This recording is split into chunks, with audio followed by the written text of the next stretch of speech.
নিজের তৈরি করা একটা প্রজন্ম দ্বারাই নিজেই তিনি উৎখাত হলেন। এটা ইতিহাস হয়ে থাকবে আমি মনে করি। নতুন প্রজন্ম যারা গড়ে উঠেছে, আমরা শুরুতে একটা কথা বলেছিলাম বিলো 30, এই প্রজন্ম কিন্তু ভারতকে পছন্দ করে না। পছন্দ না করার কারণ হলো ভারত বিদ্বেষ নয়, তারা মনে করে একটি স্বৈরাচার সরকারকে এই দিল্লি দীর্ঘদিন টিকিয়ে রেখেছে। এই টিকিয়ে রাখার ফলে তরুণরা কী হয়েছে, তাদের বাক স্বাধীনতা হারিয়েছে, তারা ভোটার হওয়ার পরে ভোট দিতে পারেননি। কাজে এই তরুণ সমাজের যে মানসিকতা, এটা দিল্লিকে মোকাবেলা করা কঠিন হবে বলে মনে হয়। ভারতের যে ফরেন পলিসি মেকার, তারা এই জিনিসটা সবসময় অ্যাসেস করতে পারে না যে পিপল টু পিপলের সম্পর্কটা কিভাবে টেকসই হয়, কত গুরুত্বপূর্ণ, এটা ভারতীয় পলিসি মেকাররা কখনোই এটা ধরতে পারেননি।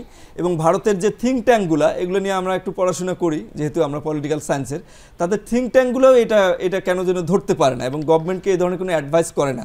তারা সবসময় আধিপত্যবাদী এবং হেজিমনিক একটা মাইন্ডসেট নিয়েই বাংলাদেশকে সবসময় ডিল করতে চায়। এটা ভারতের জন্য ভবিষ্যৎ ইন দ্য কামিং ডেজ। আপনি যে বললেন যে বিলো 30 যে জেনারেশন, আপনি দেখেন এই বিলো 30 জেনারেশনটা কিন্তু ভারতের তৈরি করা বুদ্ধি দিয়ে বিগত সরকার এদেরকে তৈরি করেছে, কিন্তু লাভ হয়নি। এদের তৈরি করেছে, কিন্তু আশ্চর্য হয়ে আপনি দেখবেন যে জেনারেশনটাকে তারা তৈরি করলো, অর্থাৎ প্রতিদিন ছবি আঁকাইলো, ভারতের প্রশংসা করাইলো, তারপর প্রতিদিন রচনা প্রতিযোগিতা, প্রতিদিন বিতর্ক প্রতিযোগিতা, কয়েকজন ব্যক্তি নিয়ে, এবং ভারত বিরোধী ওই কারিকুলামের মধ্যে কোনো ভারত বিরোধী কথা ছিল না, কিন্তু তারপরও সেই প্রজন্মের দ্বারাই তিনি উৎখাত হলেন। এটি একটি খুব আশ্চর্যজনক একটা ব্যাপার, পৃথিবীতে ইতিহাস হয়ে থাকবে যে নিজের তৈরি করা একটা প্রজন্ম দ্বারাই নিজেই তিনি উৎখাত হলেন। এটা ইতিহাস হয়ে থাকবে আমি মনে করি।